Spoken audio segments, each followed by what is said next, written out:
Well, welcome everybody. And first of all, let me say, well done to everybody on their assignments. Most people have got them in, and most people are generally on the right track there in terms of categorizing exposure, likelihood, severity. Really good analysis, road safety analysis of the intersections, I thought. People were picking up some really interesting points about the intersection and its use, like how it's being used, but also its sort of fundamental safe system alignment in terms of the geometry, the speeds, the angles, the desire lines, land use, a whole lot of great stuff. So I was really happy with it. I've been through and marked every one that was submitted. So there's a few still to be submitted. So just when you get a chance, pop that in. It is worth doing this before you attempt your full safe system assessment, because if you're getting a few things not quite right in this sort of simplified assignment, it's going to just magnify in the safe system assessment in terms of your mistakes. So quite a number of people got some feedback just on little bits of clarity around some of the points you made, and a handful of people I've asked to resubmit, and that's not, it's not a fail or anything. It's just simply saying, I want to be sure that you've got this clear in your mind, and from what you've submitted, I'm not sure of that, and so just let's have another crack at it. And that's why we give 3 attempts, and it's all about learning, resubmitting and learning from sort of things you haven't provided enough clarity around or are categorized incorrectly. And it is a little bit different. It's different to the way we've categorized some things in the past, especially around that exposure. So so don't be worried if you're being asked to resubmit, and you can do that at any time. And for the people, to resubmit, it's only going to be a very short exercise. Download it, change things around a bit, upload it again. But what I would like to do now actually is see if somebody would like to live go through their intersection with me, and we'll talk about the road safety characteristics, but we'll also categorize things into exposure, likelihood, and severity. So, and I'll do that via Street View. So if somebody, if you're feeling brave and excited for a Wednesday morning, pop your hand up, just raise your hand, and Mark's happy to do it. You beauty, Mark. They're coming in thick and fast. I think Mark was first to say he would do it, but we've got a few others, so we might get through a few of these if people want. So what we're going to do, Mark, is find you. A little harder than we first imagined here. Okay, I got it. And I'm going to click on, right. Did I click on somebody else accidentally? Okay, I've got Mark there. Do it again. Hey, Mark, how are you? Good, thanks.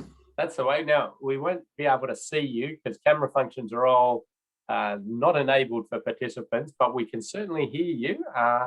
And I am going to bring up your site Kathy will potentially find it, or I can just Google it.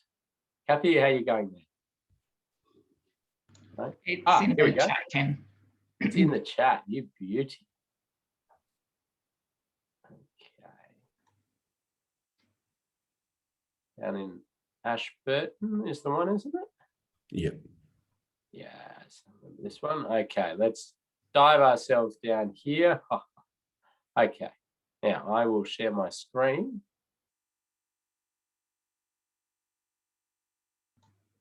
Big shout out to everyone putting their hands up, though. I know, awesome, isn't it? Usually we struggle to get anybody to. I have to give away a car usually to.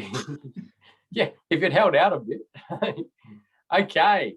Mark, now tell us about this intersection, and I'll just zoom around as you like. Yeah. Okay. Sure, Ken. Thanks. So the reason I chose this intersection, I was really kind of touched by the recent crash that happened here. Unfortunately, four people lost their lives on this intersection a couple of weeks ago, and the reason for that is that there were people traveling in a van, and they basically went straight through the intersection. From the reports I've read, they went straight through the stop sign, and it just so happened that there was a heavy goods vehicle traveling on the main road, and hit them side on. So that 90-degree impact, high speed, is probably the worst case scenario for the people in that van. Certainly from the learning of the last couple of sessions that we've had on this course. And so I thought it'd be really useful to kind of just look at this one. And this is a common intersection. I've been in New Zealand now since 2005, and yeah, I see this type of intersection all over the place. I used to live in Hastings in Hawke's Bay, and very, very common type of intersection. Low volume, limited controls. Very often the maintenance of the signs and the maintenance of the lines is not up there, because a lot of the funding goes to other areas of the network, and potentially high risk for low likelihood because of the volume, but high risk because of the nature of this type of intersection. Yeah.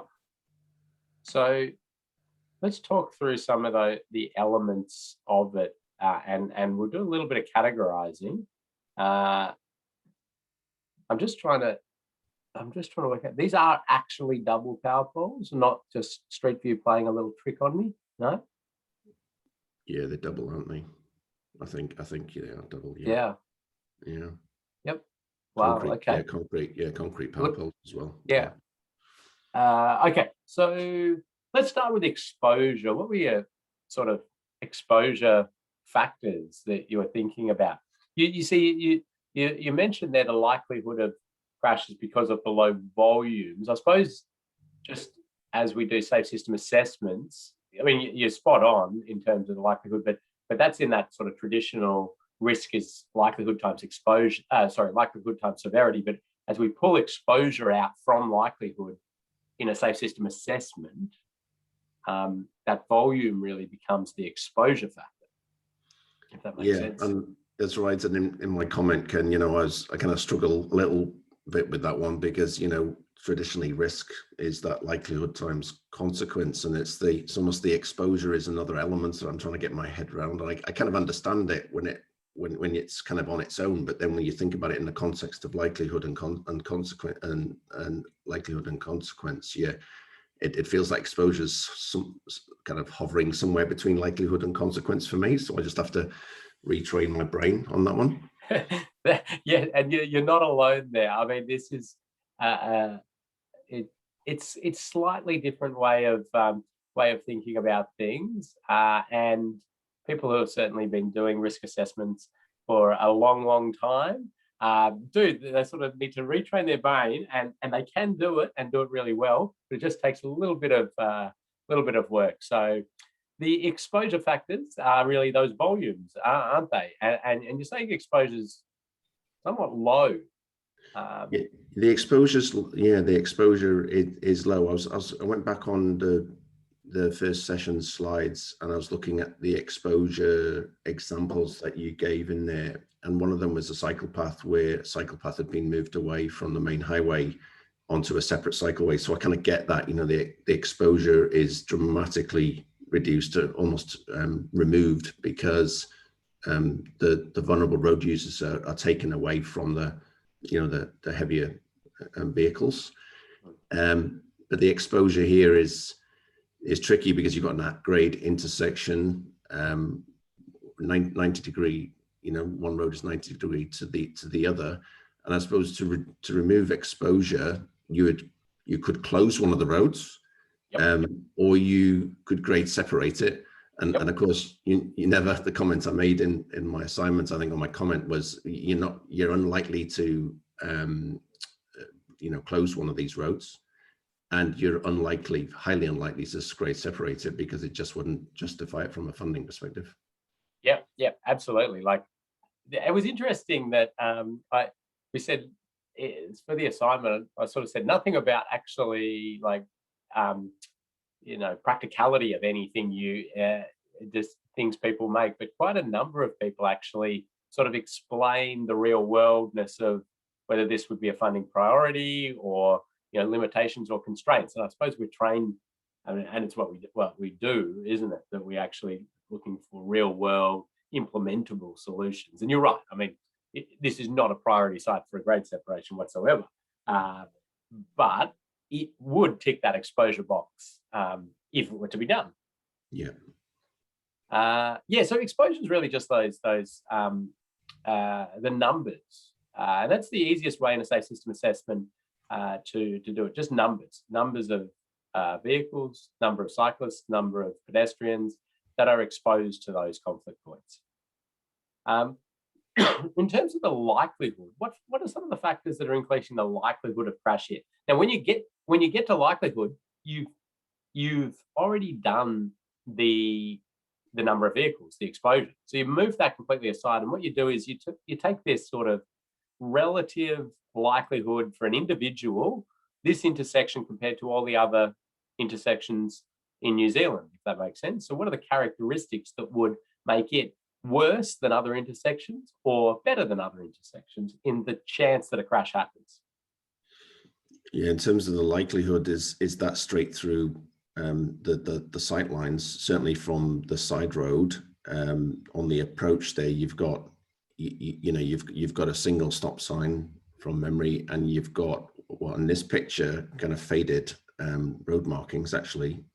So the likelihood of losing your attention for a couple of seconds and just driving straight through, I think I've spoken to a number of people. In fact, I may have done it early on when I arrived in New Zealand myself, gone accidentally through this type of intersection. So the likelihood is high because of that, the sight line. Yeah. So that see-through effect, the straight alignment through. I mean, one of the things, and this is very much sort of, it's safe system assessment, but it's road safety audit as well, is that human factors, which is what I sort of call visual deceit of the intersection. It aligns straight. You've got a run of power poles that continues through, which is always going to influence, 1 in 1,000, 1 in a million, whatever it is, drivers to believe that their intersection continues on if they're so that's another sort of addition to it. Straight alignment, well, it curves off, but it really looks like it goes through. So absolutely. And exactly as you pointed out there, Mark, the faded line marking, old signage and those sorts of things, these are likelihood factors. The surface conditions, what other ones? Anything else there? I haven't got my assignments in front of me, but I was kind of focusing on. I was thinking about the possible interventions more than anything. They're the things that are kind of stuck in my mind at the moment. Yep. What I found really interesting around this one, kind of if you turn left now from where you are, and then go and look back, so where you were before, basically where the trees are on your left. Oh yeah, up here.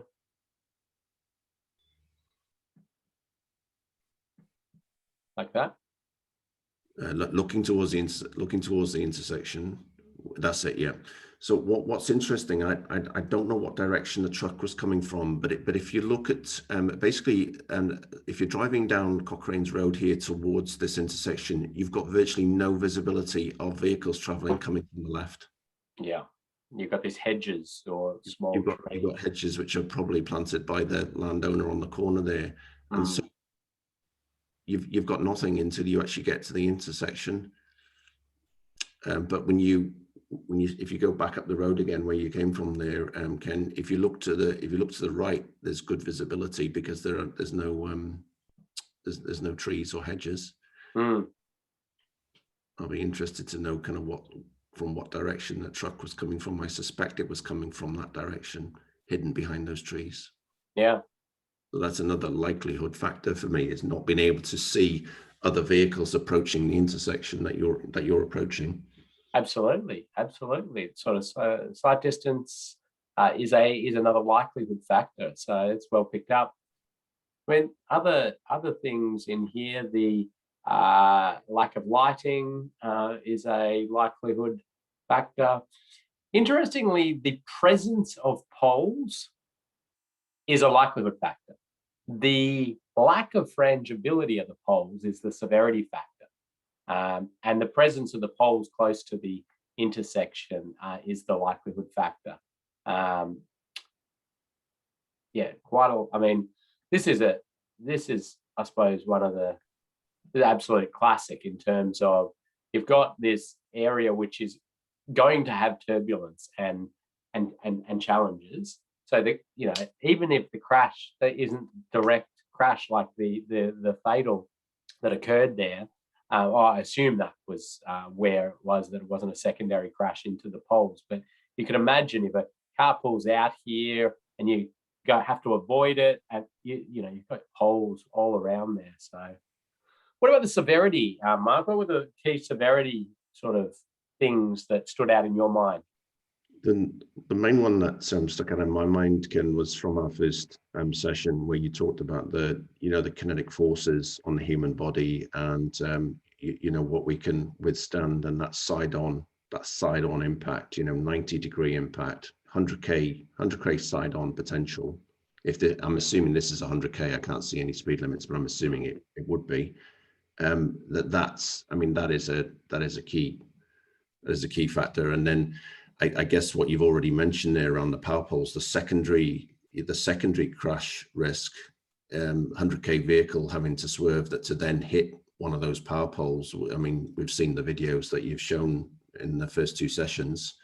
The severity is going to be pretty high. Yep, absolutely, spot on there. Well, I mean, 100 kilometers, or you know, even if it was 80, these are forces beyond what the human body can handle in that side impact crash, and so severity is going to be high. Speed, angle, they're your big ones, exactly as you said. And if you're talking about run-off road crash, the lack of frangibility of any roadside objects, and I suppose lack of barrier system. So, but that's really to stop you hitting rigid objects. So, yeah, excellent stuff, Mark. Thank you. And you know, I suppose the challenge we're going to have, and this is a bigger picture one, is, as you mentioned, just the volume of these intersections, the pure number of these sorts of intersections across New Zealand. And we know that there's this, you know, huge potential energy. It's just, where will the lightning strike is the question. It's struck here already. It's going to be a real challenge to how we treat all of these. I had some thoughts on that, Ken. You know, it got me thinking at a network-wide level as to whether, you know, we should have a standard low-cost treatment which goes beyond, you know, your standard road markings and signs for all these types of intersections, irrespective of whether there's a crash history or not. You know, just a really low cost. Could be just rumble bars at 90 degrees or something, or a different colored, you know, surface, something really low cost on the side road approaches. Yeah. So try to really reduce that likelihood at a low cost. And I mean, that is sort of this systemic thinking is what we need to move to. So, but I often give an analogy of like an airport, and you know, you go into Ashburton's got an airport, doesn't it? Yeah. So you're taking a plane into Ashburton Airport. I think it's a small airport. But you know, if a plane runs off the end of the runway there, the investigation of that would look at the runway, the type of plane, lots of other factors. But if it was determined that there was an inherent risk due to that runway's length with that plane or something like that. Because actually that plane sometimes doesn't have enough length. The first thing they do is just stop those that plane being able to land at that airports with runways of that length across the board. They wouldn't just say, well, it didn't work at that one, so we'll alter, we'll stop at that one. It'll be a systematic across the board fix. And so you're thinking there about what can we do across all of these, because it's not unique to this intersection, is it? No. It's just inherent risk that's presented. But I do like your idea. I also like one for me that I've been advocating in a rural a place called Mildura, because it's the same thing. I mean, it's across the world, but it's just a splitter island, but not an actual big physical hard splitter island, but just sort of a spike down paddle one sitting back a bit to give enough room for the swept path of larger vehicles. But that does a really good job of stopping you sort of. But I think that's right. We need to look for those things, low cost, intervene, and a bit of sort of system thinking about how we do this across the network. So thank you, Mark. Wonderful input. Appreciate that, and interesting sight from a number of perspectives there. And some other comments came through. If you were to stagger the intersection, would that be a change in likelihood? Yeah, absolutely. Yep. So staggered T. So for those, I'm sure most of you are aware, but if you sort of offset it a little bit that way, then you're not looking straight down to the next road. You're looking at a hazard board, or you put your signage across there. It just stops the chance that somebody mistakes this as a priority through road. So yeah, staggered T's, absolutely. Now, the thing with a staggered T though is that you're not doing anything for the severity of the crash. In fact, all of the stuff we do on these side roads is not likely doing anything for the severity of the crash, because the bullet vehicle is going to really be the vehicle on the main through road. So addressing its speed or altering the angles would be the way to start to address severity, and it is something we need to try to think about. Other questions or comments? Yeah, thank you. What about, I guess, working with the private property owner in terms of removing vegetation and that sort of thing? Is that something that is done and can be done successfully? That's probably, I mean, that's a very localized thing. I mean, my comment is that if you open up sight lines, you reduce the likelihood of crashes. How you actually practically do that with landowners and the like, I don't know your legislation well enough. I don't know how that all plays out. So yeah, others would be able to answer that far better than I would. There is a bit of some interesting work and some interesting studies around sight lines. It's actually at roundabouts where there was a bit of work done to show, it's just roundabouts in particular, that you can actually get less likelihood of a crash if you block sight lines at a roundabout in certain configurations and speed environments, because people can't see and make that decision to go. It doesn't apply well, maybe, anyway, it's something interesting to think about, but the general wisdom is, and the more documented evidence shows that opening up sight lines is a good thing. Okay. George also had chosen this particular intersection as well, and he's just made a comment here about improving the advanced warning signs, line marking, and traffic island can be low-cost treatments. Yep. Keeping in mind this is the only crash that has been recorded at this intersection. Yeah, well, I think so all those things absolutely reduce the likelihood of these crashes. I think the fact that if it's the only crash that's happened at this intersection just proves that there is just inherent risk sitting there. And the low volumes, the low exposure keeps this at a relatively low risk of it happening. But when it happens, it's really, really bad. So we've got to try and think about how we address this across the board. Good. Okay. Thank you, Mark. I'm going to drop Mark away for now, and I reckon we'll do another one if that's all right, Kathy. Yeah, for sure. Rebecca's still got her hand up. Rebecca, did you want to jump in there? Yeah, I'd be keen to have a look at my one, please. Terrific. Hello, Rebecca. How are you? Good morning. Well, thank you. That's the way.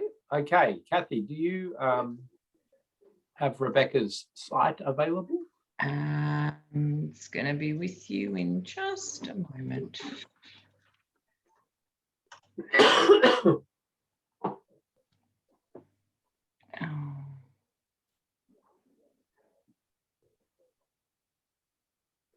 I'm not sure that's quite it, actually.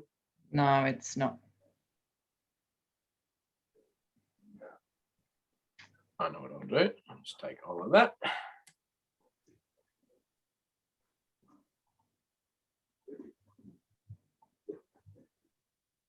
Did you grab that? Yeah, I got it. Okay.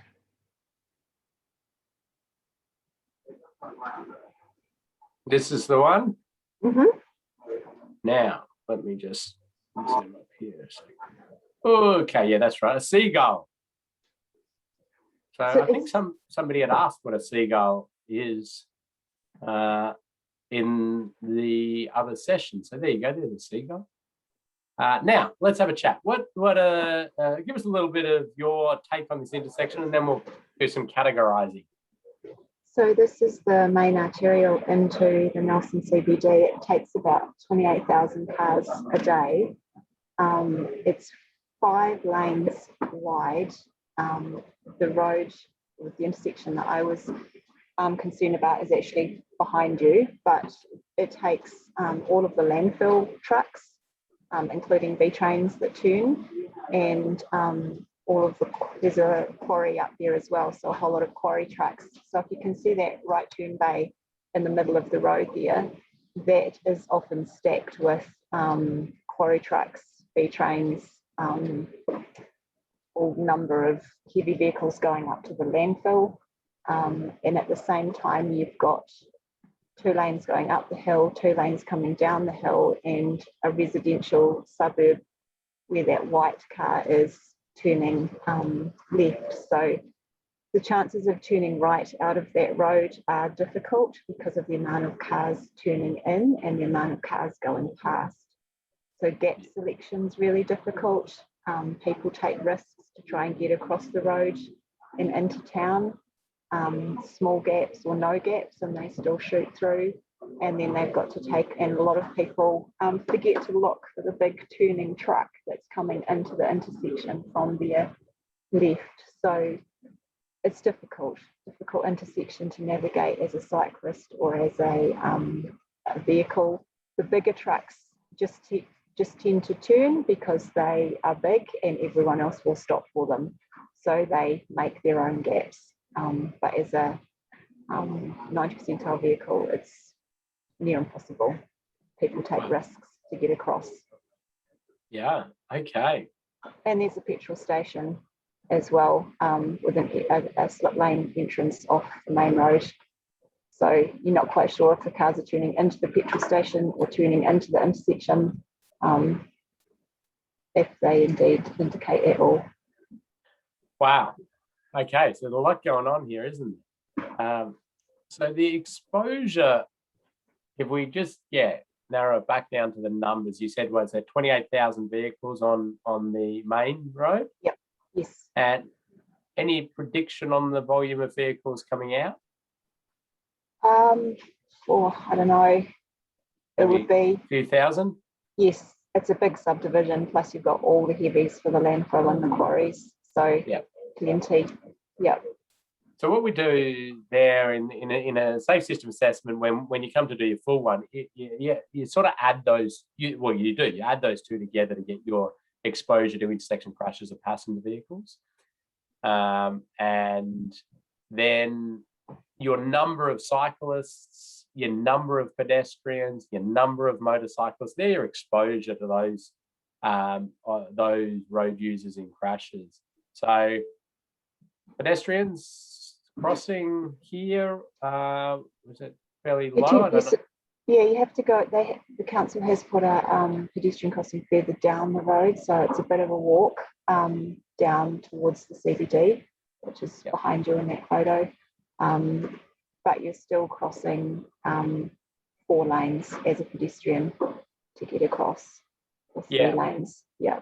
So, and no one waits. I cross there myself. I live in this subdivision. You can. I think my son spent 5 minutes in the middle waiting to cross to the other side. So pedestrians sort of give up and just run, which is not ideal either. No, not at all. And so in a safe system assessment, this is where it becomes, it's a little bit hard to for people to get their head around. The number of lanes in a safe system assessment actually influences the likelihood of the crash. Okay, of course, it's the thing that facilitates the large volume of traffic, which is the exposure. But having to cross multiple lanes increases the likelihood of the crash. So this is probably one where people will get a little confused in terms of exposure likelihood, because people want to think, well, I'm exposed to crashes for more time. To keep things clear in a safe system assessment, we simply say the volume of vehicles, the number of pedestrians crossing, they're the exposure. The distance that they have to cross, the number of lanes, we're attributing to likelihood. Now, the gap selection, the ability to select gaps is actually where volume of traffic on the main road impacts on both the exposure and the likelihood. So the volume of traffic gives you your exposure numbers, but then the fact that there is such high volume and it's uncontrolled together means that the likelihood of crash increases. So I hope that's sort of getting clear in people's minds. We're going to give you some fact sheets shortly that sort of run through some of these particular nuances shortly. But that's good analysis. What are some of the other likelihood factors there, Rebecca, that you thought about? We do have vehicles, because there are merging lanes, we do have vehicles coming out of the side roads and going into the wrong lane. So they go up the merging lane in the opposing traffic lane. So they're actually choosing the wrong lane. So you can be coming up the road and suddenly have a vehicle coming towards you in your lane, which is not ideal. And because there's another intersection offset just a few meters up the road, the cars coming out of there don't cross both lanes. They actually cross one lane and then drive up the wrong merge lane. Yeah. Wow. Okay, so that sort of confusion just increases the likelihood of crashes.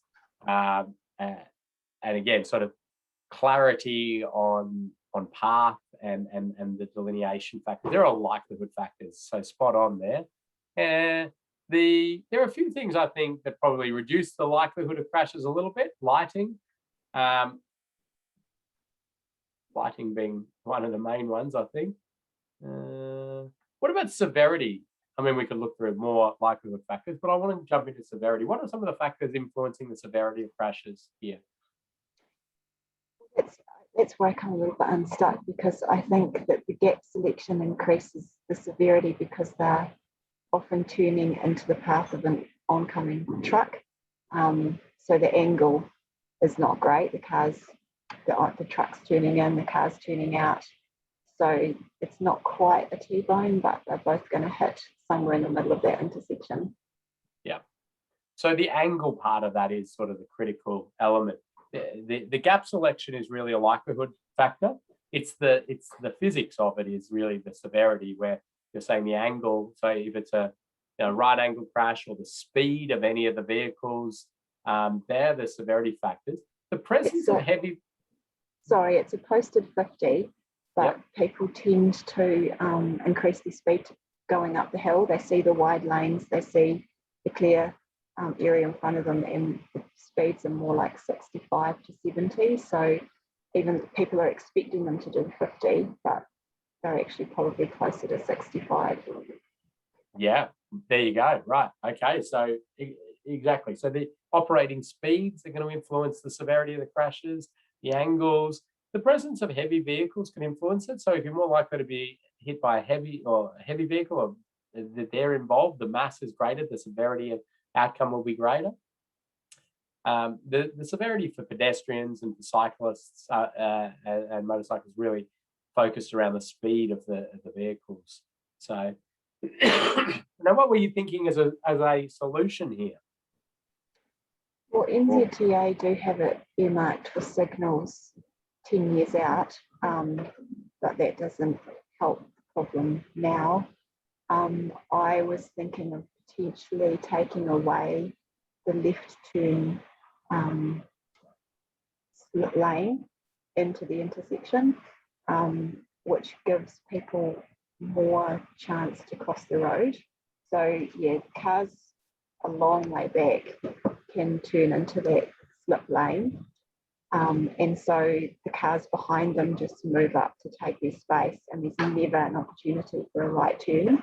But if that left turn vehicle kept in its lane, the right turn vehicle, that white car, would have more opportunity to turn, rather than the car moving across into the slip lane and everything just moving up behind it.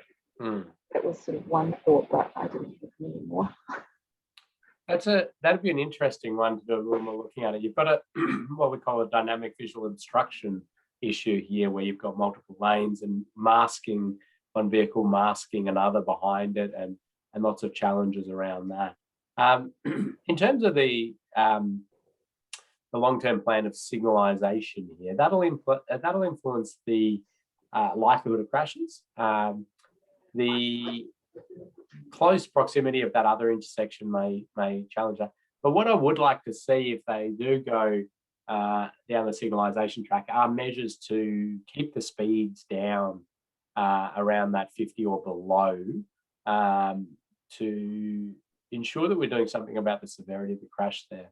I reckon, without knowing this area much at all, it'd be fun to try a big peanut roundabout there, which would be a sort of big roundabout that goes narrow there and a roundabout there, and then potentially adding one signalised crossing. That would address your severity of crashes very nicely. But anyway, that's a random idea. I was just writing up a little safe system snippet on peanut roundabouts, where you have this sort of offset of two roads, and you sort of create not a peanut roundabout or a dumbbell roundabout. Anyway, Rebecca, that's great analysis, and obviously an intersection that is a challenge. Often those challenges are that when there's this 10-year time frame on interventions like this, what do you do in the interim? And the temptation is to ignore because there is a long-term plan. But yeah, you really would be nice to be able to do things in the interim, wouldn't it? Thank you for your assistance there. It was good. Thanks for that, Rebecca. That was that's good. A couple of great examples there, and it's probably all we've got time for to run through live. But I think that's a really good way to sort of unpack a few of those, the exposure likelihood and severity aspects. Now, I'm just going to grab my book here because I did make a couple of notes on a few things that I saw in a number of assignments I just wanted to address. So we talked about crossing distance being a likelihood factor in a safe system assessment. When you get to do a full safe system assessments and the matrix, that will become crystal clear with your scoring sheets and the like. you won't. People don't tend to get that too wrong in a safe system assessment.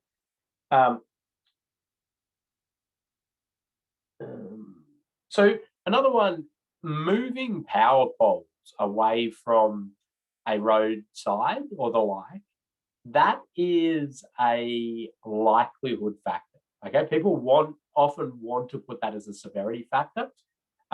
We attribute it as a likelihood factor because we know that people can still hit those power poles. They're a bit further away from the road, and when they do, the severity will essentially be the same. Okay, you might have washed off a little bit of speed as you yawed through the roadside or the like. Severity, the likelihood of that happening is less though.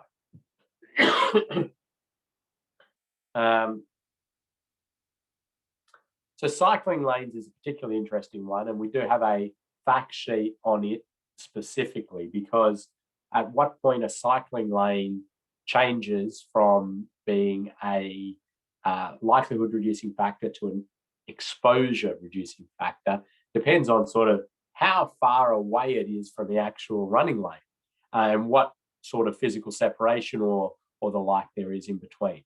And I'll actually touch on that this session because we are focusing on vulnerable road users.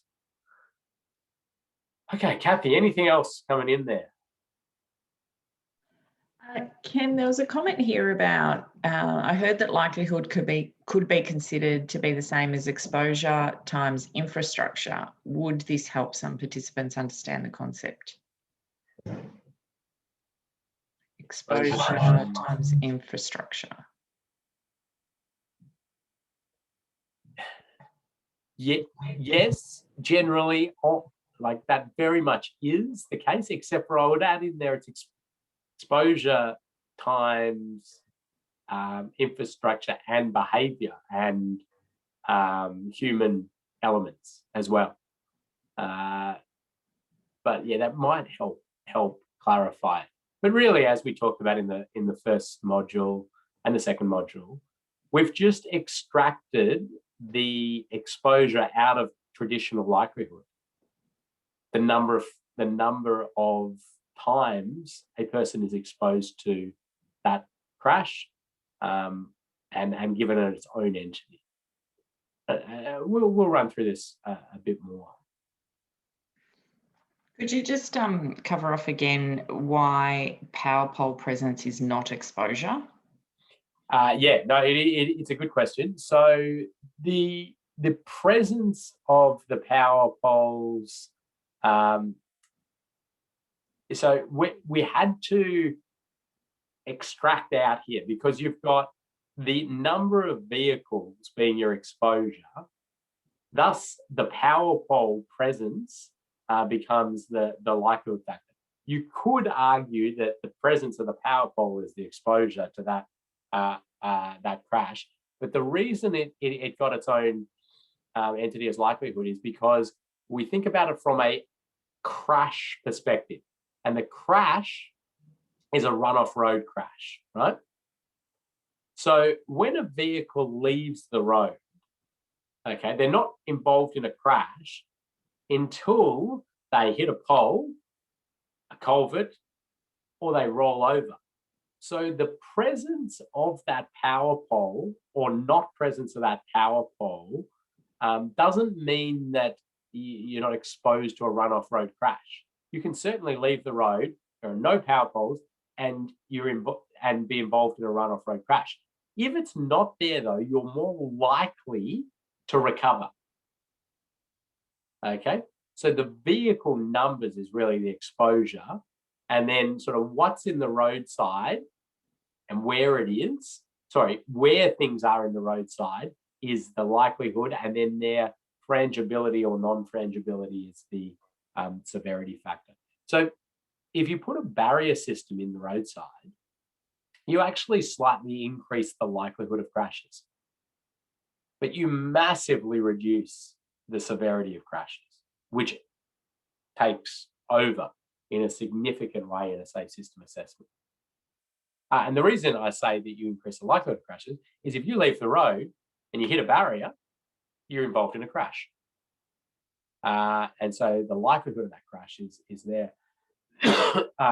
And because it's continuous, or there's a length of it, it's more there for you to hit. Hopefully that clarifies that a little bit. But this is good. Like I'm really happy that this group is honing in and trying to get their head exactly around these categorizations. Now we do have some fact sheets, which Kathy, I'll get you to bring up at some point, just to show where they are, so people can read up on a few of the specific topics that cause some challenges in terms of categorization. And we'll show you where those are. Anything else, Kathy? No, I think we're good for the moment. There's a comment here about a bean about, which is what you were talking about earlier, the peanut roundabout. Yes, Sandy's put it into the comments for everyone to see, and it sounds like a preferential treatment to that intersection that Rebecca gave before. Yeah, it'd be fun. Mm-hmm. Okay, I better get some. I'll go through some content, and we'll continue to take questions as we go. But yeah, thanks again to everybody for their assignments. Well done. And have a read of your feedback. It'll help you out as we go further. So what we're going to talk about today are vulnerable road users. We've been sort of focusing a little bit on car related crashes, and they are the biggest source of trauma in New Zealand in one way or another, but the certainly vulnerable road users in continuing to build as a proportion of trauma. We talked there about the exposure likelihood and severity. So this is just a reminder and a couple of things that were picked up. Remember, that used to be combined, what we would talk about as likelihood, but it is, we're trying to split these off. An exposure being, blocking off intersections because then you've reduced the number of people exposed to a crash type, or that separation which we talked about. There are some definitions, and we didn't get too far into this. These are in the Australian Safe System Assessment Framework, which we'll take you through next module in a bit more detail. And they say road user exposure refers to which road users and in what numbers and for how long they are using the road and thus exposed to a potential crash. The measure of exposure include AADT, side road traffic volume, the number of motorcyclists, number of cyclists, pedestrians walking along or crossing the road, I suppose. So I suppose one thing, as safe system assessments have been used more and more since the 2016 release of this, this how long they are using the road hasn't been taken too much into this exposure, but we'll elaborate on that. Here are the fact sheets that we talked about. So trying to, they're what we call safe system assessment scoring fact sheets. So we're just taken particular topics where there's lack of clarity or people continually get confused about it and just produced a specific fact sheet. That's the one on cyclist infrastructure and how you decide whether it's exposure, likelihood, and severity. There's one here on how you work out intersection exposure. This one's on likelihood of crashes and likelihood being relative. So topics that you're asking questions about, there is a fact sheet available on those. This module, though, we are going to connect movement and place thinking with safe system thinking. We're going to identify characteristics for vulnerable road users that align highly with safe system principles. And I suppose by doing that, we'll also identify things that don't align so highly with safe system principles and categorize things for vulnerable road users into our usual exposure, likelihood, and severity. And I really, by the end of this course, if you're not dreaming exposure, likelihood, and severity, I have not done my job properly. And the reason that is so important is that, severity, we give it its isolated element, and it's so critical to how we think about aligning with safe system principles. Well, let's start with talking about movement and place. Okay, movement and place, or it's sometimes called link and place. It's really your sort of strategic way of prioritizing use of roads. And it's a little bit more than what we've done in the past in that way of thinking. But it's probably easiest to explain with one of these simplistic diagrams produced. And I've picked just randomly the Sydney movement and place framework. And what you see here on the y-axis, we've got movement function. What is the movement function of the road we're looking at? And down here on the x-axis, we've got place. What is the place value of the road we're looking at? Now, what does place mean is an interesting question. And there's people that have sort of done their PhD on this sort of stuff, and you could talk about it for a long time. But it's an area where sort of people trade, interact, socialize, that is permeable. They can move around as they freely want to. So it's very, place. It's a nice place to be. So what we're saying is that roads and streets were sort of invented for movement purposes. However, they have generated their place value in society, in the community. And we cannot ignore that now in our planning. So some roads are all about movement and they do not provide place value, and really motorways are sort of a prime example of that. It's all about moving people and goods. I should clarify here that movement is not all about cars and trucks. Okay, this is movement of people and goods by whatever means we are moving them. Could be public transport, could be walking, could be cycling. So, but in the motorway case, it is cars and trucks. All the way down the other end here, things that are just absolutely place value and very, very low movement are things like malls or malls, depending on where you come from and how you pronounce it. But areas that are really pedestrians, maybe a little bit of cycle activity, but it's all about trade, interaction, movement around there, socializing. And then we've got these sort of general categories where you have areas with sort of lowish place value and low movement function, but what we sort of refer to generally as local streets. The high place value, high movement function, vibrant streets, and movement corridors, high movement value, low place value. So let's just go through these one at a time and have a bit of a chat about what sort of things would align highly with safe system principles in this category. And I should give a little platform there to say that why on earth do we care in a safe system assessment about where a road is categorized in its movement and place function? And the answer to that is that you don't care when you are assessing a plan or a existing bit of road in terms of scoring it and giving your assessment of how it aligns with safe system principles. But you absolutely do care when you're trying to make any sort of recommendations or the like. The reason you don't care in that first one is that somebody's made decisions about all of that, and that's what they've put forward.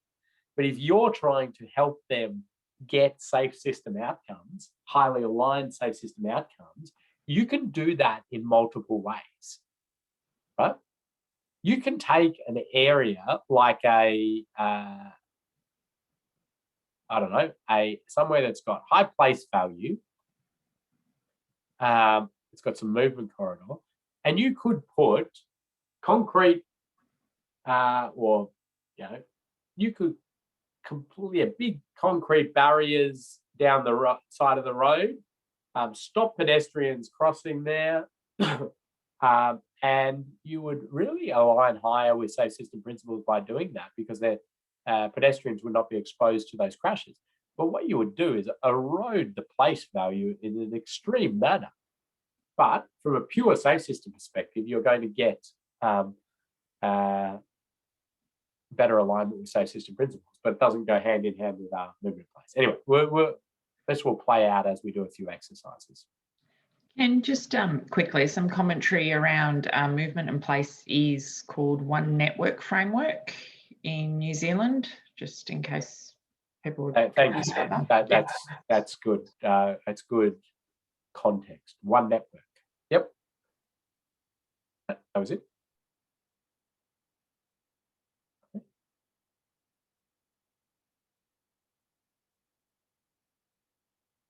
Okay, so places for people we talked about.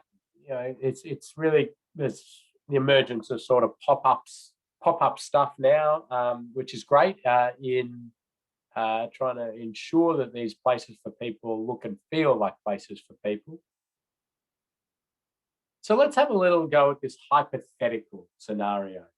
I want to give you an opportunity here. So the old artistic impression, which is always technically inaccurate, but anyway, don't worry about that. The artistic impression here, we've got a road, and what I want you to imagine is it's been categorized squarely in this place for people category, okay? And this is how it exists now, and we want to really enhance it as a place for people and get better alignment with safe system principles. And it's currently 40 kilometers per hour, and you can see it's got the cars and buses and pedestrians and cyclists and the like.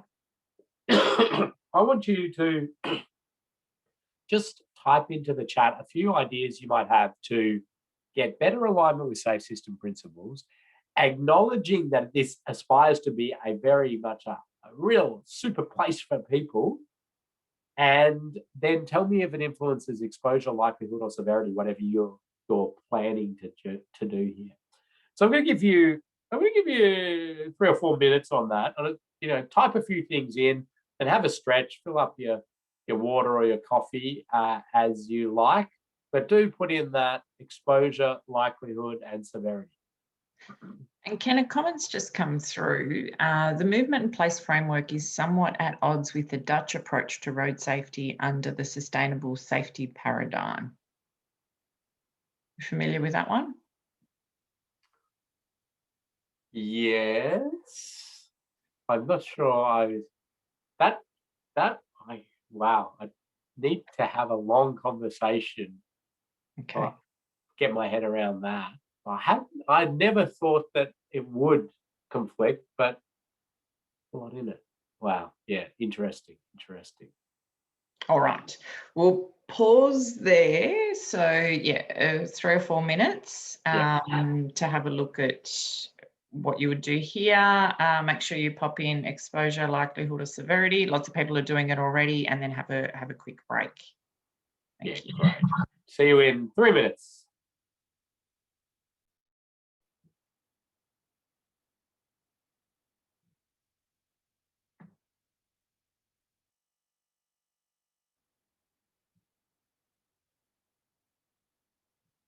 Okay, so I'm just reading through as people get back to their seats and settle themselves again. Okay. So let's jump into this. Oh, wow. Okay. I'm just going to give out some prizes straight off the bat, because the first 2 I've seen in there are talking about getting rid of cars, banning cars. So let's give B. Huxley and Lachlan a prize, and exposure is correct there. So the reason I'm going to give it a prize for that is, once you've got an area that has been designated as place, vehicles are not going to be a priority. And the question to ask is, do they need this access at all? We've identified it's not a movement corridor from that sense. So can we do that? Now, of course, a lot of you are probably thinking that it is a requirement, so you've come up with some other ideas. But what a great question to ask straight off the bat.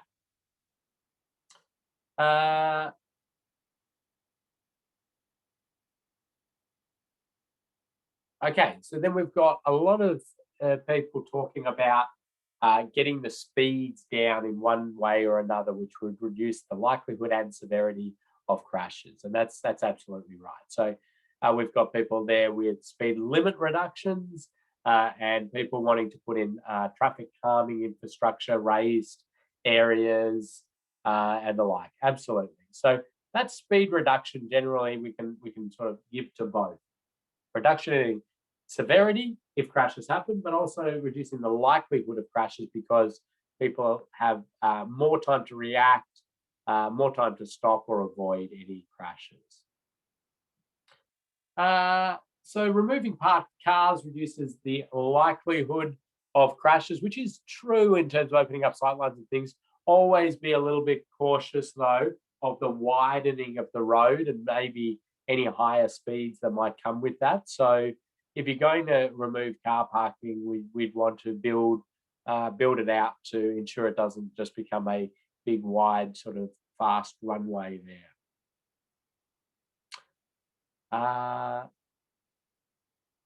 Just trying to find a few more here. So increasing the footpaths, widening the footpath areas is absolutely going to increase the place value here. And it's going to align better with safe system principles. Shorter crossing distance, which is a lower likelihood. It will also lower the speeds, no doubt.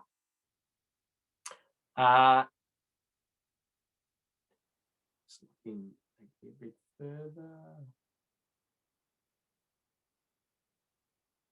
Yeah, so some great answers coming in here about things like trying to create shared spaces, so shared zone style spaces where pedestrians have priority and vehicles, are giving way to pedestrians throughout the whole area, which would reduce the likelihood and severity as long as you've very much got those speeds down as well. One-way traffic is an interesting one in there. Now, one-way traffic would be a likelihood reducer. So that's the reason for that is that, well, if you had traffic modeling or something that showed it would significantly reduce the volume of traffic, then you would also give it some exposure reduction. But if you were creating a one-way on this road and then another one-way on another road, and it was becoming, and they were sort of moving the traffic around, you'd just say it reduces the likelihood because it's easier for people to, they're only looking one way, and it simplifies things a little bit.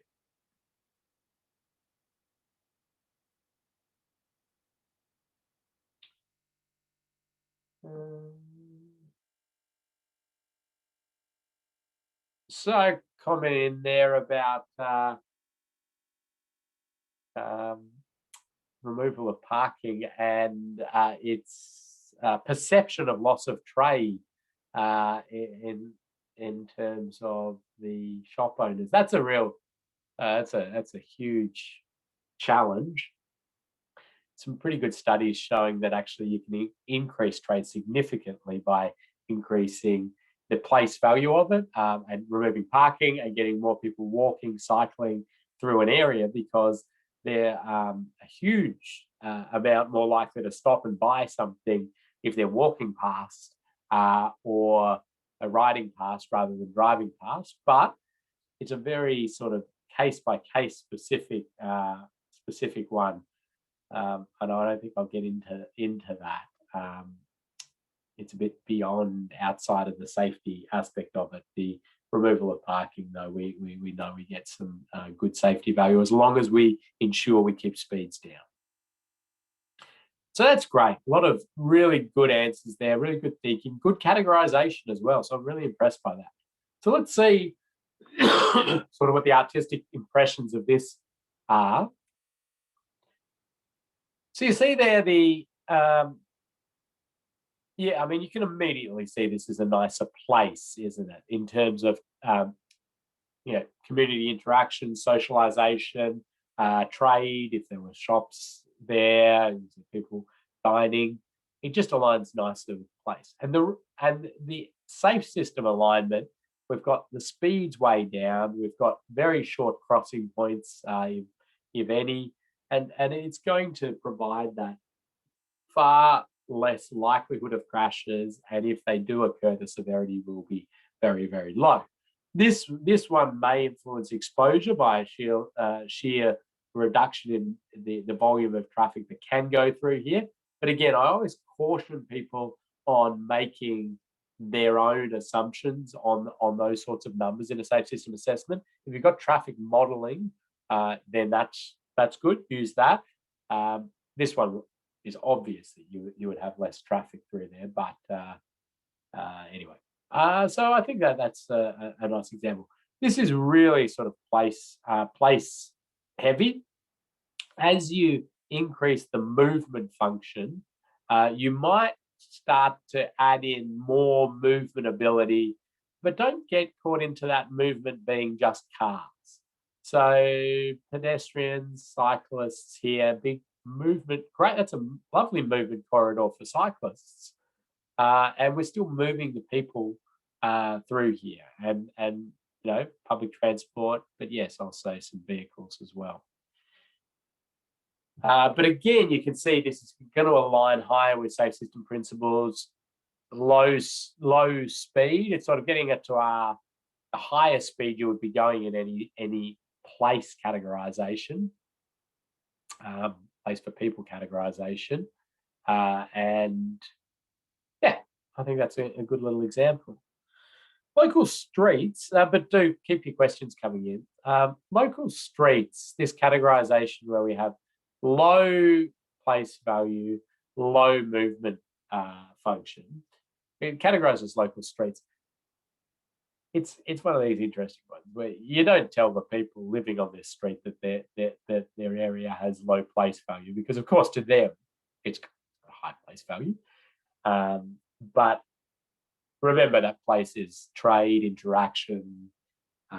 It's place for, at a society looking at it.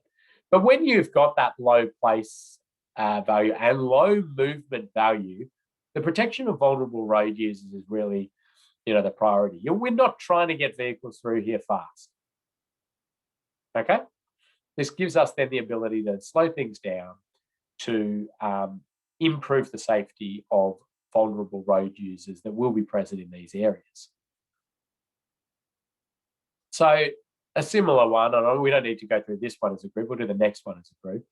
But if this was to find more of that that local streets environment, then we are looking to sort of alter and change to sort of similar stuff, potentially giving a little more room for vehicle flow through, pedestrian, cyclists, lots of space, and slowing it down significantly.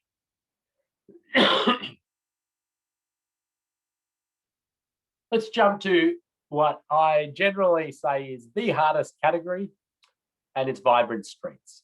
Vibrant streets are high place value, high movement. These are often your high streets.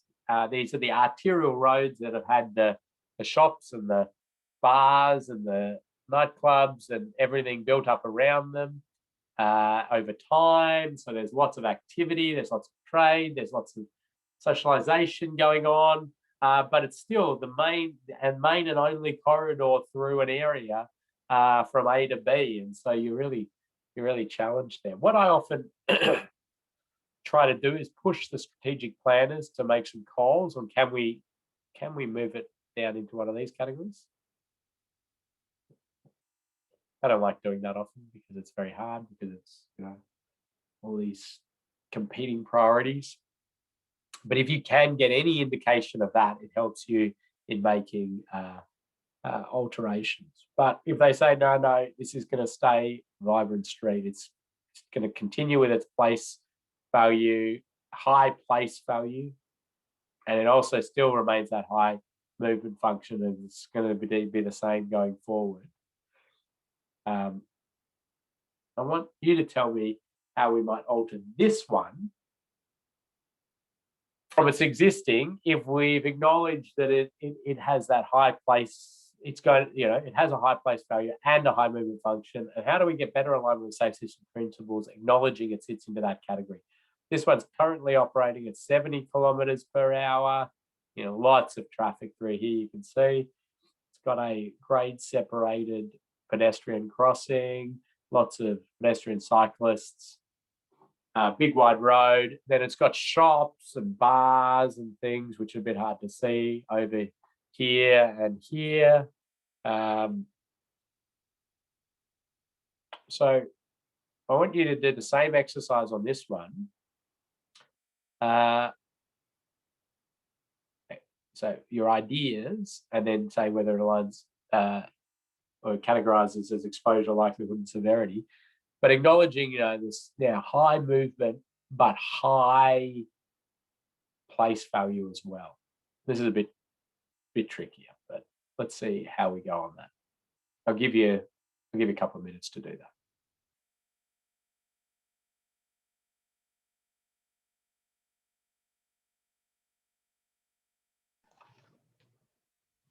Ken, just on your earlier example that everybody popped in some ideas for, would changing it to one way not also reduce severity?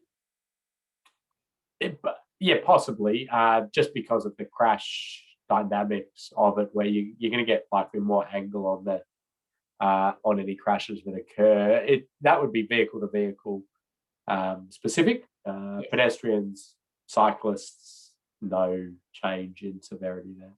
But yeah, you could argue that within the specific vehicle to vehicle categorization. Right, thank you.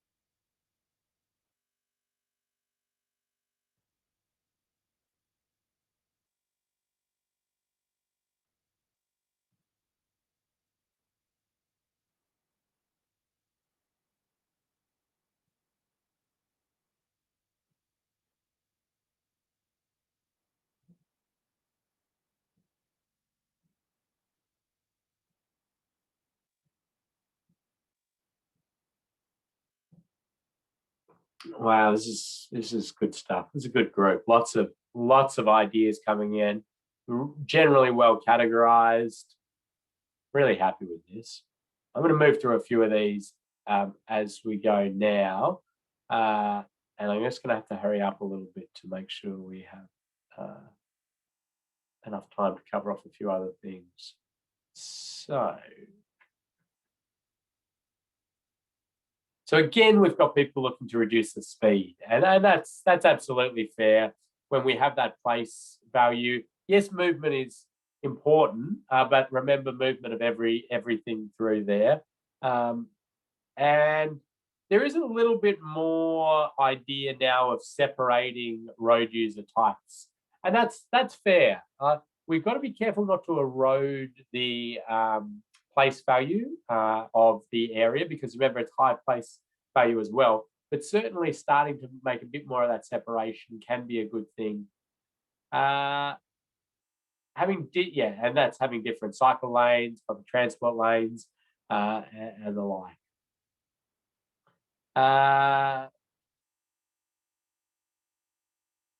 So yeah, good stuff on speed. Widening footpaths, again, are going to improve the place value of it. Certainly as it stands at the moment, the place value is low. It looks to be low. Raised platforms, lots of support for that in reducing the likelihood and severity. mainly the severity we tend to say for raised platforms, but yeah, you're going to get the speed reduction, so likelihood comes down as well. Really great stuff there. So let's just have a look at, again, the artistic impression of it. You'll notice there are a couple of things. There's been a removal of the grade separated overpass, the pedestrian overpass. Now, some of you might go, oh, well, hang on, isn't that going to be a fairly good safe system aligned feature? And yes, you remove the exposure of pedestrian crashes if you get everybody to use it, but you do that at the cost of place value. Okay, if you are, forcing that to happen, what you're doing is creating a much lesser place value.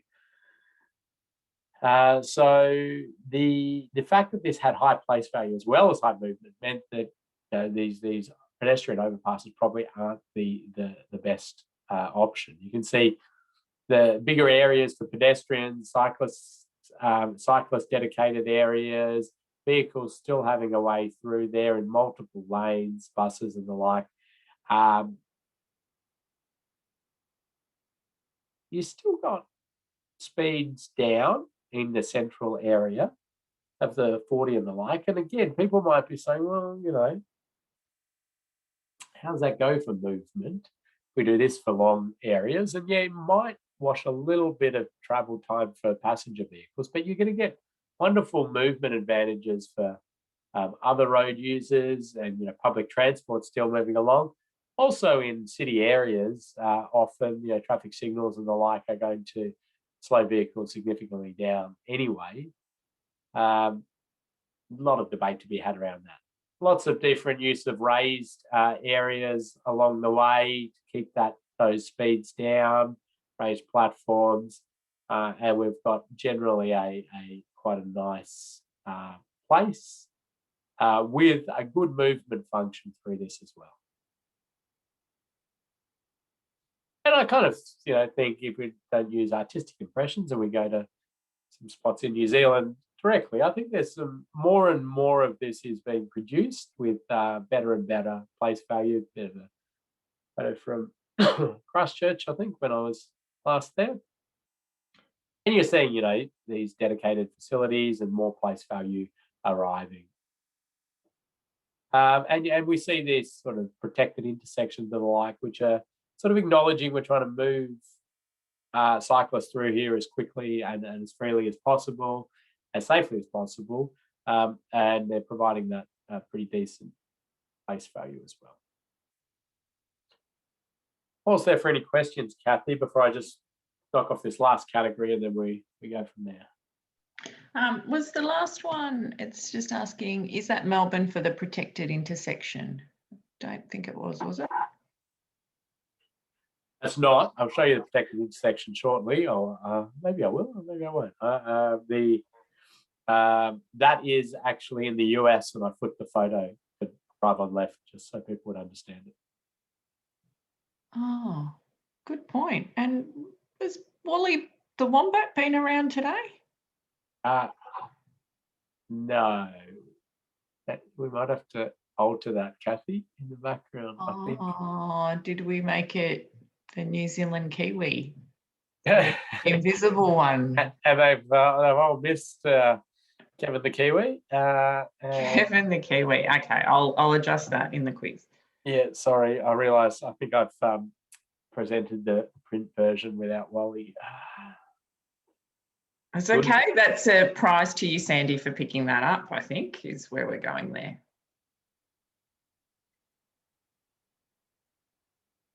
I'll let you carry on, Ken. Yeah, thanks. So the movement corridors, when it's been decided this is a big movement corridor, you can start to do things that may erode your place value that align highly with safety principles. And this is things like pedestrian overpasses. If it's appropriate and it's going to be used, obviously, you need to think about that. Pedestrian overpasses, things to barricade pedestrians from crossing and the like. Dedicated cycleways with their own closed off from pedestrians walking out in front of them, and also vehicles entering in there. Yeah, these are things don't make it a great place to mingle, to trade, to socialize, and all and the like. But that's not its function. And you do, even in these sort of corridors, need to figure out the conflict points, keeping them within our biomechanical tolerances of crashes. So 50 kilometers per hour on those right angles, where the pedestrians are crossing, still around the 30, and cyclist interaction if you have to have it. But you would be trying to separate those road users. Oh, hang on, Kathy, I may take that back. Was it just a low Wally day? Could be. There you go. We missed him. Okay, I'll undo what I just undid. Yeah. At the end of the session, Kathy, maybe I'll just go through and count and make sure we get it right. Wally causing us trouble in the morning. Okay.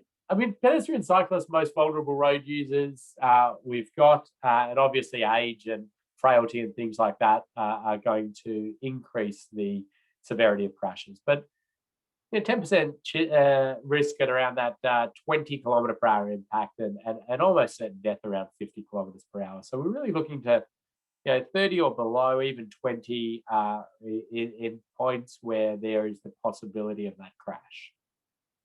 Separation's a great thing. Some more examples of separation there for cyclists, pushing the parking out.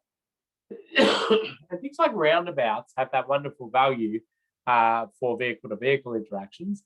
They do slow vehicles down, so that helps out with severity of crashes for pedestrians and cyclists. But they're the sort of best practice we're seeing now in these sorts of facilities where you provide the priority for the pedestrians and cyclists and the roundabout facility, and it provides this tick on likelihood, tick on severity, and we're in a great spot there for all road users.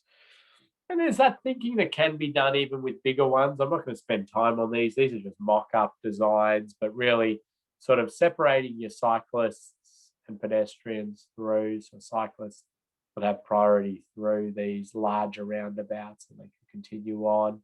And this is where you're reducing the severity with raised areas, the likelihood, because they've got good separation. In these areas, the vehicles still will be going through at a speed. The likelihood is reduced, nice staggered crossing point.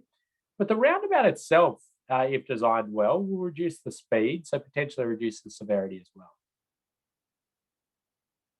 I do worry often, though, that people abandon roundabouts because of vulnerable road users, but I think there's work we can do with a roundabout to make it a much better area for everybody. Just a little mock-up, which is a rip-off of a Dutch diagram, which is sort of saying in your low-speed environments, you can have lane sharing. First person to write in what this little symbol is called can have a prize too. So you can have that sharing of mingling of space with cyclists and pedestrians. Up around, the higher speeds, you've got to physically separate, be that a physical separation, a curb, a barrier or the like, or pushing your parking out. And then up at the very high speeds is a complete off-road facility, and don't have them, in that close proximity. Who was first on Sharrow? It was Eric. Eric, well done. Sharrow. Sharrow stands for shared arrow. Don't say it to a Queenslander, they have no idea what you're talking about. So I'm going to use that term there. It just, an area that both cyclists and vehicles would share. When we look at pedestrians, nice pitch here from New Zealand. The use of pedestrian crossings and, thinking about where pedestrians' desire lines are and then creating crossing points, I sort of feel if we've got that, the volume of crossing, or we have the latent demand even, so, if we build it, they will come. If you've got that sort of thing, there is no reason not to slow vehicles down at that point. The most vulnerable road user is going to be the pedestrian, and the vehicles need to be slowed down to the appropriate speeds because the conflict can occur and will occur at different points. So we know an at-grade pedestrian crossing does generally nothing for road safety. So a zebra crossing. But as soon as you raise it, it's a really wonderful feature. Zebra crossings in a lot of scenarios actually increase risk, especially if the speeds are up. In some, I suppose, generally very low speed environments already, pedestrian crossings are okay. But raised crossings, I'd call it a wombat crossing, but a raised pedestrian crossing is just a wonderful feature on many senses, and it elevates pedestrians, slows vehicles down. Pedestrians are the ones crossing at a flat grade where the cars are then having, as opposed to the pedestrians going down and then up. And we've got just sort of wonderful safe system aligned outcomes. Jump in with questions, Kathy. Yeah, just an update. So it's all coming through now. According to Sandy, red has been banned for use in New Zealand on zebra crossings due to the poor contrast and visually impaired requirements. All right. Or under review, not recommended. All the different phrasing that's saying not right now. Interesting. Okay. What is the benefit, I guess, Ken, of using coloured raised pedestrian crossings? Is there a benefit, or is it causing confusion? Yeah, I'm colouring stuff for me. It reduces the likelihood a little bit. Often, it highlights an area, place across. But the raised part is the big winner here, and the regulatory crossing priority. The raised, though, is such the winner. So yeah, don't get too fixated on the colour stuff. And there's a question here about, wouldn't it be better to slow the car before the pedestrian crossing, not as they go over it? Yeah, so that's a really good question, but that is exactly what this does. It's not, so the vehicles slow on the approach to this in order to be able to traverse it comfortably. That's how speed humps work. They slow you down on the approach. So it's not actually this. It's not like the car comes in at 50, hits this and slows down. But that being said, you can use features to slow vehicles on the approach, such as speed cushions and the like, as an option. The reason you like this raised pedestrian crossing is because you get all this other advantage of having it raised, where it's a nice crossing at grade for pedestrians. Pedestrians are actually elevated up a bit, easier to see, and it does all of those benefits of slowing vehicles on the approach because they need to slow down like a speed hump. Next time you drive over, you're driving through an area with speed humps, notice when you actually hit the brake, you slow down well before it to navigate over it. Yeah. Good. Okay, so an update on the red. There's a risk of red colouring with the white lines underneath. Vision impaired cannot see the lines and it appears as the same colour. But it sounds like it's, still under discussion. Can you tell us about courtesy crossings? Are they specific to zebras? Yeah. What is the role of a courtesy crossing? Yeah, so I must admit that courtesy crossing is not,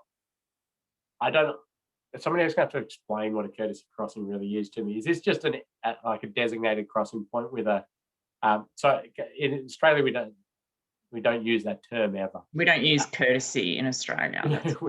So many levels. It just a sort of designated crossing point with a refuge island. So it's a crossing point with bulbous curbing, or courtesy crossing is not the same as a zebra crossing. It's in the road user rules for New Zealand. Yeah. Okay. So as I understand, it's the sort of, this is a crossing point where vehicles still have priority. And what it'll do is it will reduce the likelihood of crashes. And you know, you can put a pedestrian refuge there. You can do curb out stands, and so you're making it better sight lines of the pedestrians, and everything's sort of working along really nicely in terms of reducing the likelihood. What are you doing for severity? So, yeah, likelihood reducer in general, if what I am picturing. Yeah, the one thing I think confusion of priority is a really important point. And in fact, anybody who does my road safety audit course with me will discover we spend a lot of time talking about confusion of priority for pedestrians. And it's where you have these, areas where you're trying to encourage pedestrians to cross there. And so people start doing things like, painting them yellow or red or the like, or making it and you're drawing them in, but not giving them official priority. And you've got this confusion of priority, and that's going to increase the likelihood of crashes.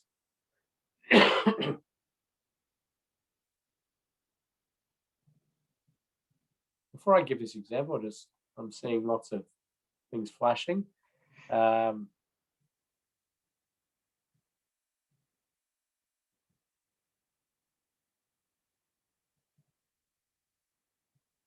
Okay.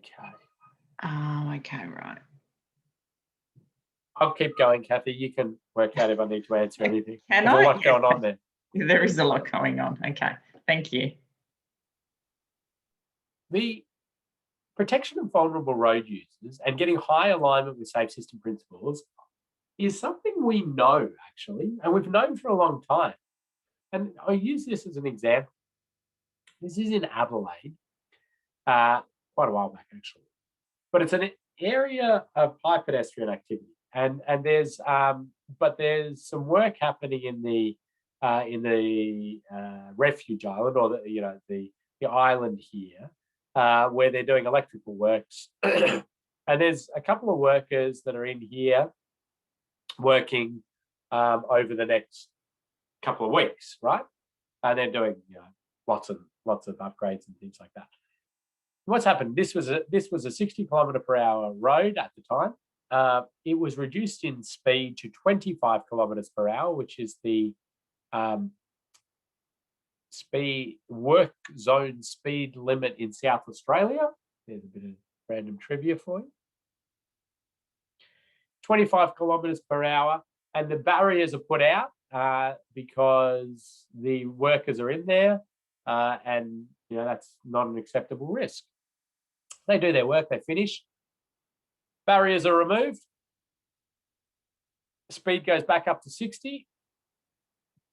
And I don't know, about 3,000 pedestrians a day stand right where the workers were. And so the question becomes is, we know what sort of safety looks like for a vulnerable road user, but we don't afford it to the general public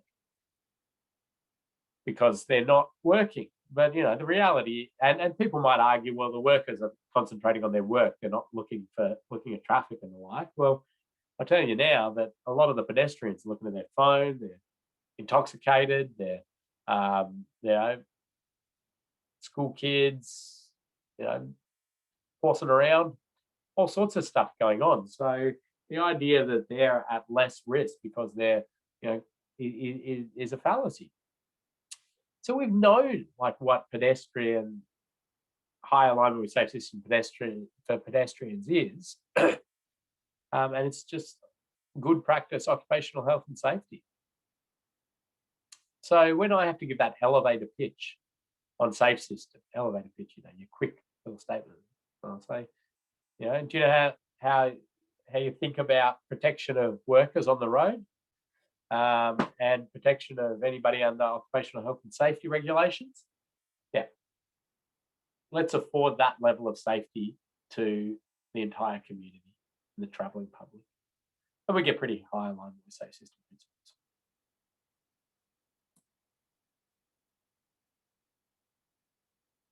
But there's lots of great stuff that aligns really well with safe system principles. Sorry.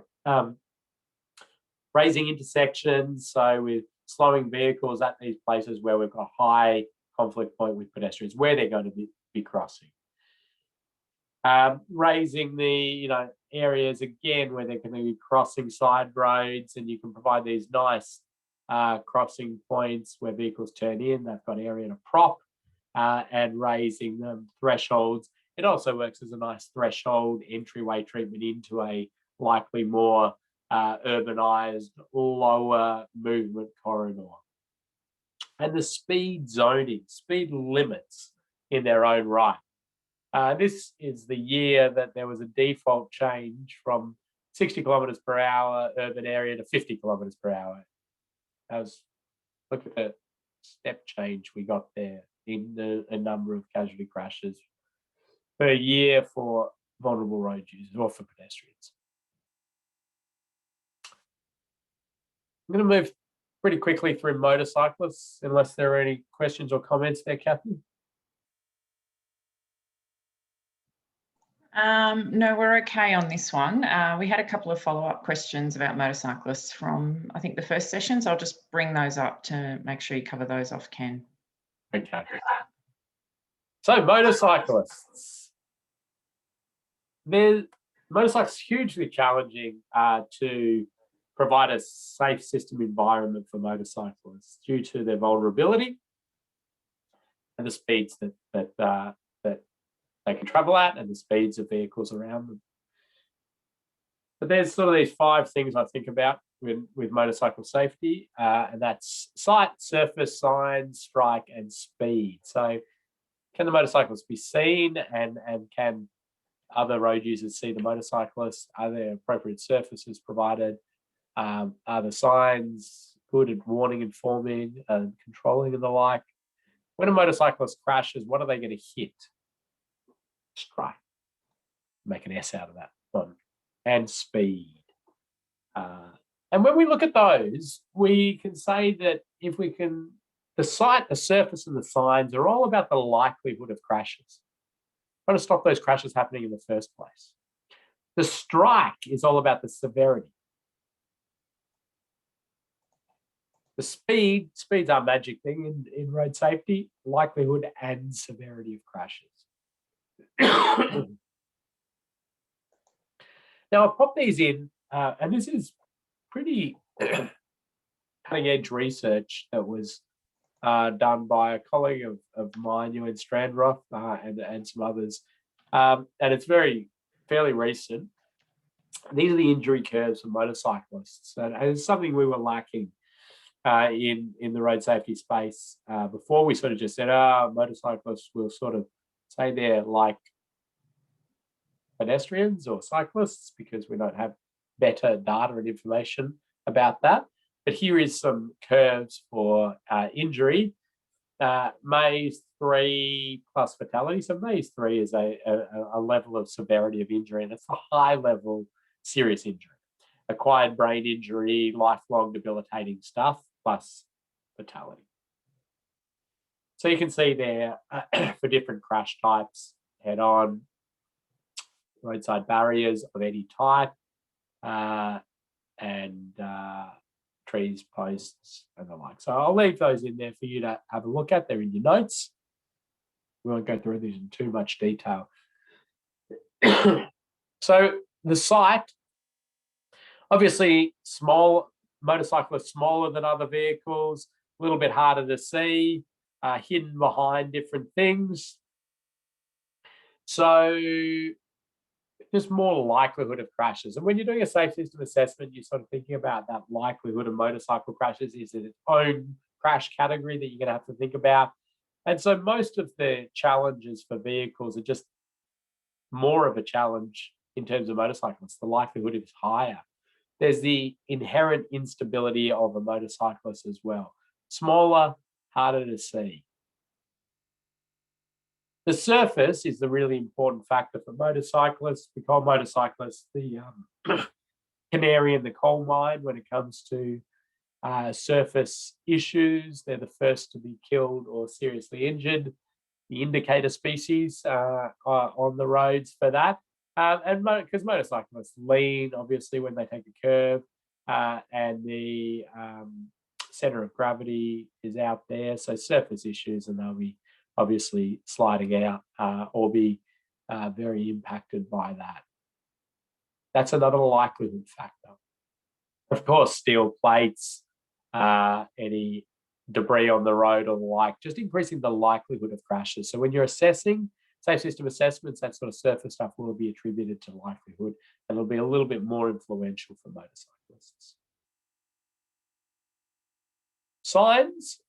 So signs will reduce the likelihood of crashes for motorcyclists. Motorcyclists are very attuned and aware to signage, and especially if we have motorcycle-specific signs which are available to use, have been used in New Zealand, I'm pretty sure. In fact, no, they have. Motorcyclists will take note of that, especially if you add a supplementary plate of what exactly to look for at a specific location, and it reduces the likelihood of crashes. Signage to say that, you know, an area is high risk for motorcyclists doesn't actually help reduce the likelihood of crashes, because motorcyclists tend to know that. So putting a big, you know, warning sign at the start of part of the Coromandel Loop or something like that to say high risk motorcycle area, not actually proving to be very effective in reducing the likelihood of crashes. That's actually New Zealand research, I think, funded by your Motorcycle Advisory Council from Motorcycle Levy. But the specific warning of hazards and just good signage practices in terms of curves or warning signs or the like is effective in reducing the likelihood of crashes.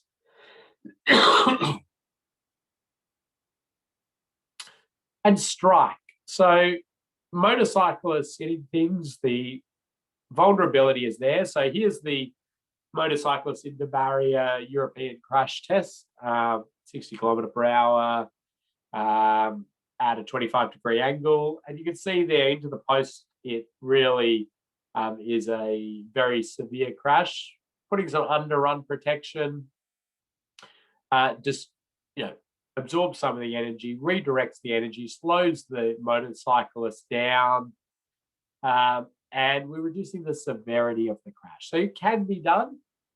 Padding, redirection, and speed are some of the key things that you could do to reduce the severity of crashes for motorcyclists. Interesting little aside on this video, which hopefully streams for you. This was done at Crash Lab in New South Wales, and they were testing the underrun protection. The first crash they did involved sliding their dummy at the post directly with no underrun protection, and they wrote their dummy off, and those dummies cost about $300,000 each. So had to then go get another dummy to do their underrun protection testing. We should have done it the other way around.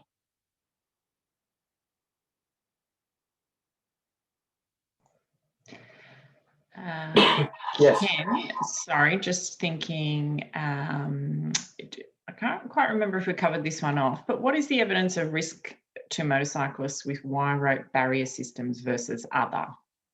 Yeah, good question. So I will cover that now because I haven't really covered it. So this is a topic that's been investigated for solidly for about 10 years out of the University of New South Wales. New Zealand has contributed to funding some of that research, as well as all states in Australia. And really, so two people who have been spearheading that, Raf Jabieta and Mike Bambach. And to sort of summarize 10 years worth of research in a few sentences, motorcyclists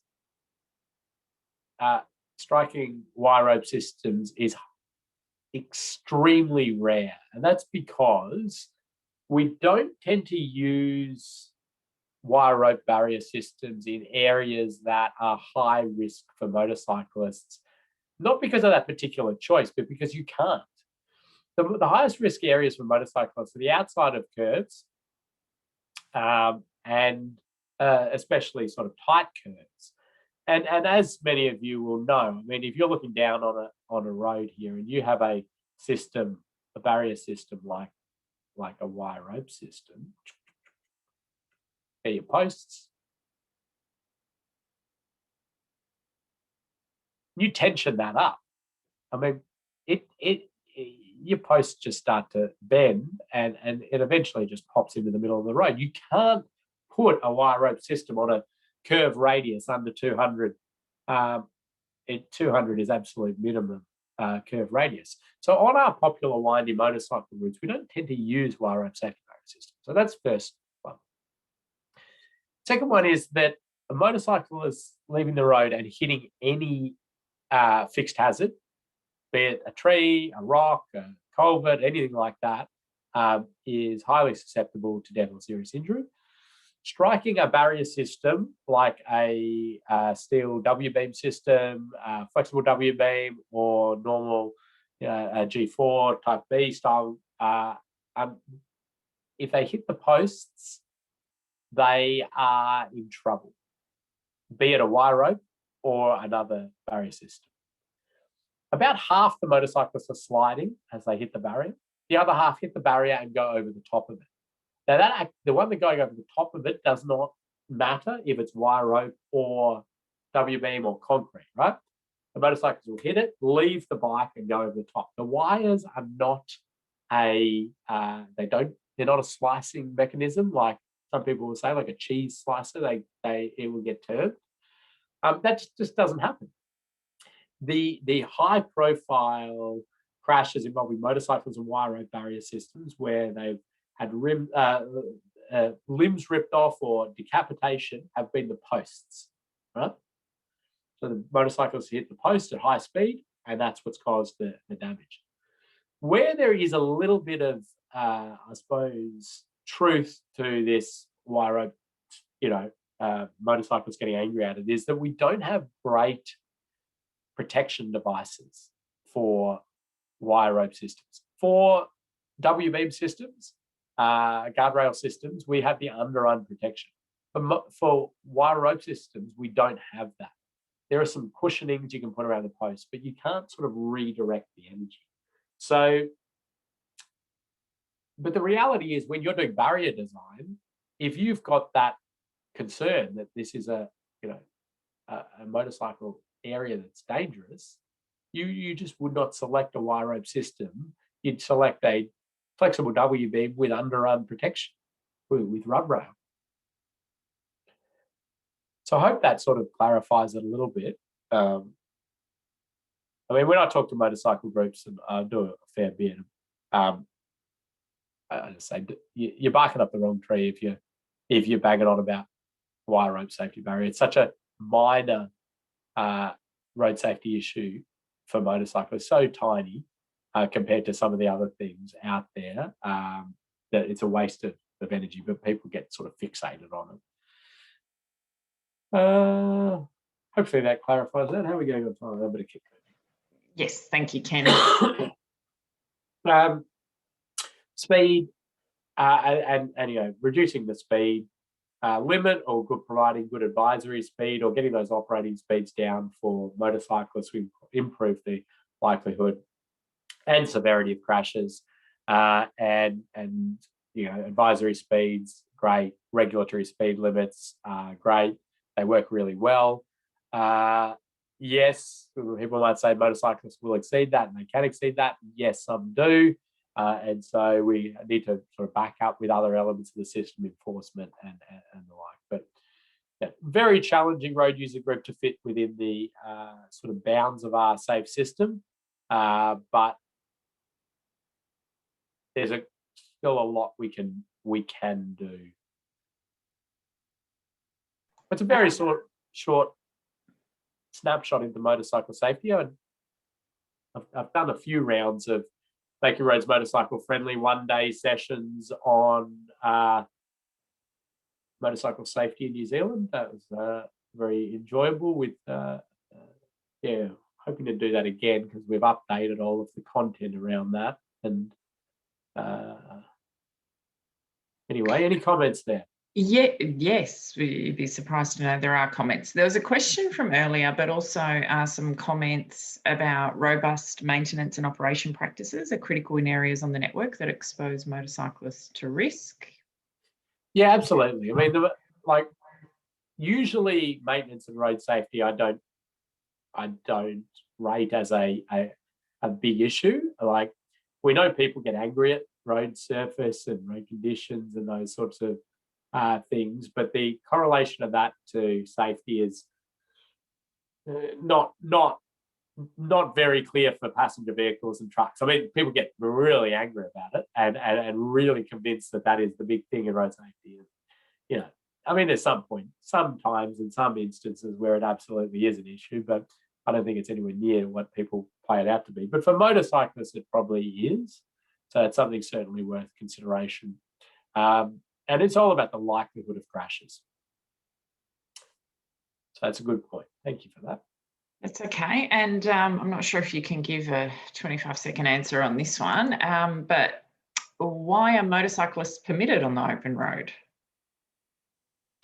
Yeah, it is a really wonderful philosophical question. And you know, if you're going to have a little social club drinks and a debate within a run, pop that one out there as the question, because it's fascinating. I think if motorcyclists were a new thing, there were no motorcyclists and somebody came along with motorcyclists and said, you know, look at all the economic gain we can get and the tourism and blah blah blah, it would never be approved. I mean, the risk is just way too high. They would never be approved as a vehicle with their existence and their lobbying and you know, all of that sort of murky political social stuff is why they're here, and they're here to stay. I'm a licensed motorcycle rider. I don't actively ride because I'm way too scared to actually do that. I got my license, so I knew the challenges and the specifics and could talk to the motorcycle groups with a bit more credibility. But yeah, I know. I tend to agree. Like I can conjure up a safe system in my mind for passenger vehicles, pedestrians, cyclists most of the time. For motorcyclists, it becomes very hard. I can get it a lot safer, but can I get it to, you know, pretty much elimination of death or serious injury? Very, very hard. Thank you, Ken. And another comment's come through saying, with regards to your point about motorcyclists, I feel that's how electric scooters are being seen. I think yeah, I mean, some electric scooters. Yeah, highly different speed profile, but yeah, that's right. I mean, if scooters had always been around, there'd be no issue. But they're trying to, you know, enter into a market, so we've fixated on the new risk when existing risk is just you know, rife. It's huge. All right, thank you. We need to wrap it up right on time. And thank you, everyone. We'll catch you again on Friday. Quiz. There's a multiple choice quiz to do today. That's all for today. And if you haven't done your first assignment, do get that in because next session we'll be talking to you about your next assignment. Yeah. Okay. Thanks, Kathy. Apologies for the little coughing. Not COVID, because I've had like 50 injections of things to stop the COVID. You're getting them all. Okay. See you, everyone. Bye.